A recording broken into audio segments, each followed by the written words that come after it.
So hello welcome back my dear students. तो कैसे हैं आप लोग? आई होप आप लोग बहुत बढ़िया होंगे। जैसे कि आपको पता है कि Imran mathematics classes YouTube channel पर क्लास 10th के ऑल सब्जेक्ट के बीबीआई सब्जेक्टिव प्लस ऑब्जेक्टिव प्रश्नों का सीरीज चल रहा है। तो अगर आप भी चाहते हैं कि मैट्रिक एग्जाम 2024 में 90% से ज्यादा अंक लाने के लिए तो आप लोग इस चैनल को सब्सक्राइब कर लीजिए, क्योंकि आपको इस चैनल पर मिलेगा daily BBI subjective plus objective प्रश्नों के वीडियो। ठीक है, तो यहाँ से आप पढ़ के 90% ज्यादा अंक प्राप्त कर सकते हैं, यह मेरा 100% गारंटी है। तो इसी के सीरीज में आज की इस वीडियो में हम देखेंगे उर्दू के बीबीआई सब्जेक्टिव प्रश्न। ठीक है, तो इसलिए आप लोग इस वीडियो को पूरा जरूर देखिएगा, क्योंकि इस वीडियो में जो भी हम प्रश्न बताएंगे एडम बीबीआई प्रश्न बताएंगे। ठीक है, तो आइए हम इस वीडियो के सभी प्रश्नों को एक एक करके देख लेते हैं। इसमें हमारा पहला प्रश्न है कि मेहदी अफादी कब और कहां पैदा हुए। जिस तरह से सब्जेक्टिव पूछा जाता है उर्दू में, उसी प्रकार के ऑब्जेक्टिव ही आता है। ठीक है, यानी ऑब्जेक्टिव के प्रकार का ही सब्जेक्टिव आता है। बस आपको उसमें क्या करना होता है, ऑब्जेक्टिव में टिक मारना होता है, और सब्जेक्टिव जो आता है उसमें क्या करना होता है, आपको लिखना होता है। इसको कैसे लिखेंगे? मेहदी अफादी कब और कहां पैदा हुए। तो मेहदी अफादी की पैदाइश कब हुई? मेहदी अफादी 1828 में गोरखपुर में पैदा हुए। मेहदी अफादी की पैदाइश कब हुई? 1828 ईस्वी में हुई। कहां पे हुआ था? गोरखपुर में हुआ था। आई होप आप लोग इसको याद कर लीजिएगा, क्योंकि यह 100% आपके एग्जाम में पूछे जाने की संभावना है। तो आइए हम इसके दूसरे नंबर प्रश्न को देखते हैं। इसमें हमारा दूसरा प्रश्न है कि राजेंद्र सिंह बेदी किस शहर में पैदा हुए और उनकी मौत कब हुई। बताना है कि राजेंद्र सिंह बेदी की पैदाइश किस शहर में हुई, यानी कि कहां पे हुई और उनका मौत कब हुआ, यही हमें बताना है। तो इसके जवाब में हम लोग क्या लिखेंगे? इसके जवाब में राजेंद्र सिंह बेदी लाहौर, कहां पैदा हुए? लाहौर शहर में पैदा हुए थे। और उनकी मौत कब हुई थी? 1984 ईस्वी में उनकी मौत हुई थी। ठीक है, यानी राजेंद्र सिंह बेदी लाहौर शहर में पैदा हुए थे, और उनकी मौत की बात करें तो मौत कब हुई थी? 1984 ईस्वी में मौत हुई थी। आप लोग इसको याद कर लीजिएगा। ठीक है, तो आइए हम इसके तीसरे नंबर प्रश्न को देखते हैं। इसमें हमारा तीसरा नंबर प्रश्न है कि मेहदी अफादी के कितनी शादियां की थी, उनकी बेगम का नाम क्या था। बताना है कि मेहदी अफादी ने कितने शादियां की, यानी उन्होंने कितनी अपनी शादियां की थी, और उनके बेगम का नाम एक बताना है। ठीक है, तो इसके जवाब में हम लोग क्या लिखेंगे कि मेहदी अफादी ने 3 शादियां की थी। मेहदी अफादी ने कितनी शादियां की थी? मेहदी अफादी ने 3 शादियां की थी। उनकी बेगम का नाम क्या था? अजीमुन्नेसा था। उनके एक बेगम का नाम क्या था? अजीमुन्नेसा था। आप लोग इसको याद कर लीजिएगा कि मेहदी अफादी ने 3 शादियां की थी और उनके एक बेबी का नाम क्या था? अजीमुन्नेसा था। आई होप आप लोग इसको याद कर लीजिएगा, क्योंकि आपके एग्जाम में ये सभी प्रश्नों के 100% पूछे जाने की संभावना है। और इसी तरह से आप चाहते हैं कि ऑल सब्जेक्ट की तैयारी बेहतरीन करने के लिए तो आप लोग इस चैनल को सब्सक्राइब कर लीजिए, क्योंकि इस चैनल पर आपको क्लास 10th की ऑल सब्जेक्ट के बीबीआई सब्जेक्टिव प्लस से ऑब्जेक्टिव प्रश्नों का वीडियो मिलेगा। ठीक है, तो आइए हम इसके अगले नंबर प्रश्न को देखते हैं। इसमें हमारा अगला नंबर प्रश्न यानी कि चौथा नंबर प्रश्न है कि बरकत अली के कितने पोते थे। बताना है कि बरकत अली के कितने पोते थे। तो इसके हम लोग जवाब में क्या लिखेंगे? इसके जवाब में हम लोग लिखेंगे, यानी उत्तर में लिखेंगे, बरकत अली के 2 पोते थे। बरकत अली के कितने पोते थे? 2 पोते थे। आप लोग इस सभी प्रश्नों को अब नोटबुक में लिख लीजिए और साथ साथ उसके आंसर भी लिख लीजिए, और आप लोग याद करते रहिएगा। ठीक है, क्योंकि अब ज्यादा टाइम आपके पास नहीं है। तो आइए हम इसके 5वें नंबर प्रश्न को देखते हैं। इसमें हमारा 5वां नंबर प्रश्न है कि निगार अजीम ने किस मौजू में एमए किया, यानी कि किस सब्जेक्ट से उन्होंने, निगार अजीम आबादी ने एमए किया था। तो इसके जवाब में हम लोग क्या लिखेंगे? हम लोग इस जवाब में लिखेंगे कि निगार अजीम ने उर्दू के अलावा, यानी कि उन्होंने एमए किस सब्जेक्ट से किया था? उर्दू से भी किया था। और उर्दू के अलावा किस सब्जेक्ट से किया था? उन्होंने किया था ड्राइंग और पेंटिंग में एमए किया।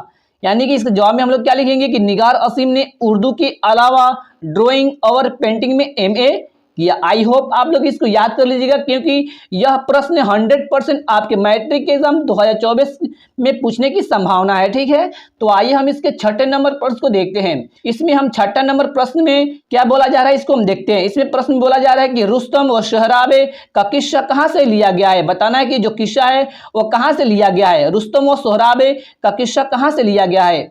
तो इसके जवाब में हम लोग क्या लिखेंगे कि रुस्तम व सोहराब फिरदौसी का शाहनामा से लिया गया है। इसके जवाब में हम लोग क्या लिखेंगे? इस जवाब में लिखेंगे कि रुस्तम व सोहराब फिरदौसी का शाहनामा से लिया गया है। कहां से लिया गया है? रुस्तम व सोहराब का किस्सा उसको लिया गया है, शाहनामा से लिया गया है। आप लोग इसको याद कर लीजिएगा, क्योंकि यह बीबीआई प्रश्न है। तो आइए हम इसके अगले नंबर प्रश्न को देखते हैं। इसमें हमारा 7वां नंबर प्रश्न है कि नज़ीर अहमद के किसी 2 नावल के नाम लिखें। क्या लिखना है हमें? नज़ीर अहमद के 2 नावल का नाम लिखना है। तो इसमें आप लोग याद कर लीजिएगा, इससे पहला नावल का नाम क्या है? तोबतुल नशू। पहला का क्या है? तोबतुल नशू है नावल का नाम। दूसरा नावल का नाम क्या है? इब्नुल वक्त। क्या नाम है? दूसरा नावल का नाम क्या है? इब्नुल वक्त। आप लोग इसको याद कर लीजिएगा कि नज़ीर अहमद के 2 नावल के नाम अगर पूछेगा तो पहला आप लोग क्या लिखिएगा? पहला आप लोग लिखिएगा तोबतुल नशू और दूसरा लिखिएगा इब्नुल वक्त। ठीक है, आई होप आप लोग इस सभी प्रश्नों को याद जरूर कर लीजिएगा, क्योंकि यह प्रश्न 2024 के प्रश्न एग्जाम में 100% पूछे जाने की संभावना है। ठीक है, तो इसी प्रकार से हम अपने 8वें नंबर प्रश्न को देखते हैं। इसमें हमारा 8वां नंबर प्रश्न है कि फहमीदा और हमीदा नसूकी कौन थी? बताना है कि फहमीदा नसूकी कौन थी और साथ में बताना है कि हमीदा भी नसूकी कौन थी। तो आप लोग याद कर लीजिएगा कि जो फहमीदा थी वह नसू की बीबी थी। फहमीदा कौन थी? फहमीदा नसू की बीबी थी और हमीदा कौन थी? नसू की बेटी थी। तो आप लोग इसके जवाब में कैसे लिखिएगा उसको हम देखते हैं। आप लोग लिखिएगा कि फहमीदा और हमीदा नसू की बीवी और बेटी थी। फहमीदा कौन थी? नसू की बीवी थी और हमीदा कौन थी? उसकी बेटी थी। आई होप आप लोग इसको याद कर लीजिएगा।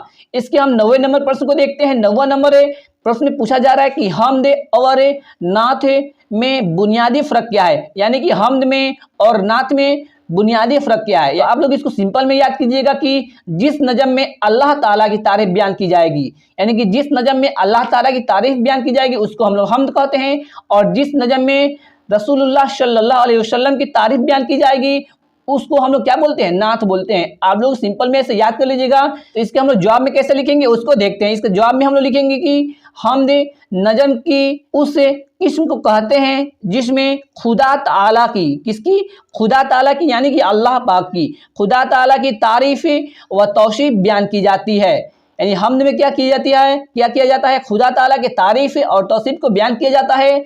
बल्कि जबकि यानी कि और नात उस नजम को कहते हैं जो हजूर रसूलुल्लाह सल्लल्लाहु अलैहि वसल्लम की तारीफ व तौसीफ बयान की जाती है। नात में क्या होता है? नबी साहब यानी कि हजूर सल्लल्लाहु अलैहि वसल्लम की तारीफ बयान की जाती है, और हमद में क्या होता है? उसमें खुदा ताला की तारीफ बयान की जाती है। तो जिसमें खुदा ताला की तारीफ बयान की जाती है उसको हमद बोलते हैं। जिसमें हजूर रसूल सल्लल्लाहु अलैहि वसल्लम की तारीफ बयान की जाती है उसको क्या बोलते हैं? नात बोलते हैं। और इसके आगे हम लोग क्या लिखेंगे? आप लोग इसको भी लिख सकते हैं कि लेकिन हमद और नात दोनों नज़्म के जुर्मे में आते हैं। यानी कि हमद भी किस में आता है? नज़्म में आता है, और नात भी किस में आता है? नज़्म में ही आता है। ठीक है, तो यह हमारा 9 नंबर प्रश्न था। इस प्रश्न के 2024 के एग्जाम में 100% आने की संभावना है, इसलिए आप लोग इसको याद कर लीजिएगा।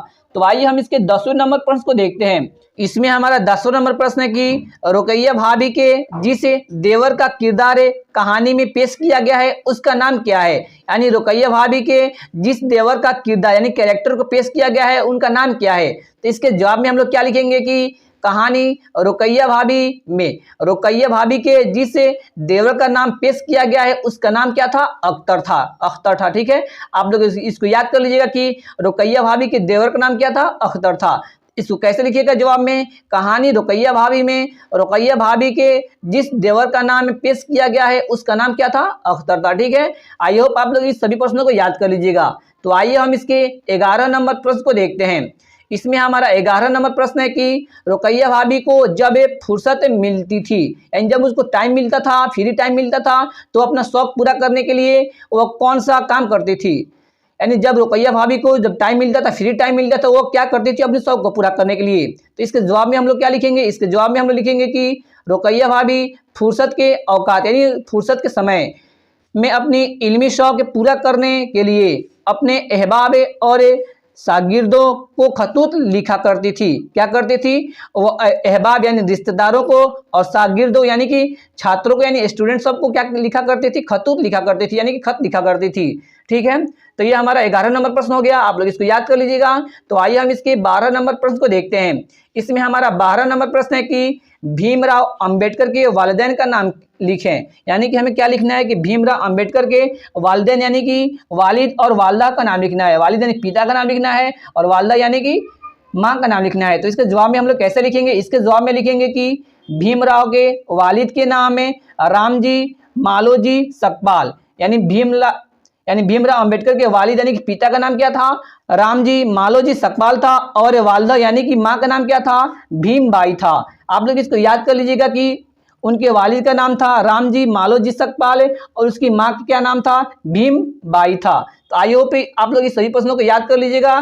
तो आइए हम इसके अगले नंबर प्रश्न को देखते हैं। इसमें हमारा 13 नंबर प्रश्न है कि महमूद के किरदार पर 5 जुमले लिखें, यानी महमूद के कैरेक्टर पर क्या लिखना है, 5 को जुमला लिखना है। तो इसके हम लोग जवाब में क्या लिखेंगे, ये काफी महत्वपूर्ण बीबीआई प्रश्न है, आप लोग इसको याद कर लीजिएगा क्योंकि आपके एग्जाम में 2024 में यह हारने की 100% संभावना है। ठीक है, तो इसके उत्तर में हम लोग क्या लिखेंगे, यानी जवाब लिख देंगे। उसके बाद हम लोग क्या लिखेंगे, इसके जवाब में लिखेंगे कि महमूद डॉक्टर मोहम्मद मोहसिन के जेर निशाब अफसाना फरार का मरकजी किरदार है। यानी क्या है, महमूद कौन है, वह डॉक्टर मोहम्मद मोहसिन की जो अफसाना फरार है उसका मेन कैरेक्टर कौन है, महमूद है।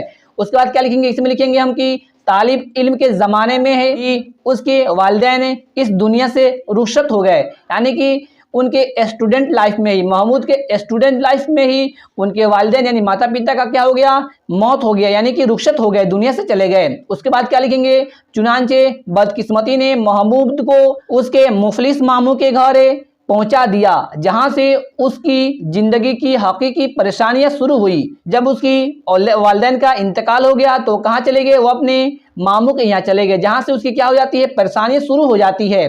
उसके बाद हम लोग क्या लिखेंगे, उसके बाद लिखेंगे नामुवाफिक हालात से उसने सबक सीखा, चुनांचे ठोकर लगने से वह तजर्बाकार होता चला गया। ठीक है, तो इसके उत्तर में हम लोग क्या लिखेंगे, इस बार एक बार और देख लेते हैं। लिखेंगे इसके उत्तर में महमूद डॉक्टर मोहम्मद मोहसिन के जेर निशाब अफसाना फरार का मरकजी किरदार है।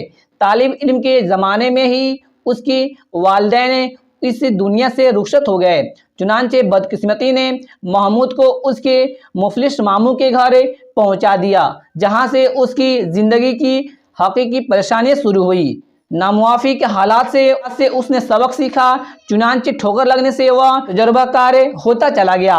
आई होप आप लोग इस प्रश्नों को याद कर लीजिएगा, आप इस सभी प्रश्नों को याद कर लीजिएगा क्योंकि आपके मैट्रिक एग्जाम 2024 में 100% आने की इन सभी प्रश्नों की संभावना है। तो अगर आप भी चाहते हैं कि क्लास 10 के ऑल सब्जेक्ट की बेहतरीन तरीके से तैयार करने के लिए तो आप लोग Imran mathematics classes YouTube channel को सब्सक्राइब कर लीजिए, क्योंकि आप यहाँ पर मिलेगा आपको daily BBI subjective plus objective प्रश्नों का वीडियो। तो यहाँ से आप 90% आपके मैट्रिक के एग्जाम में ला सकते हैं, यह मेरा 100% गारंटी है।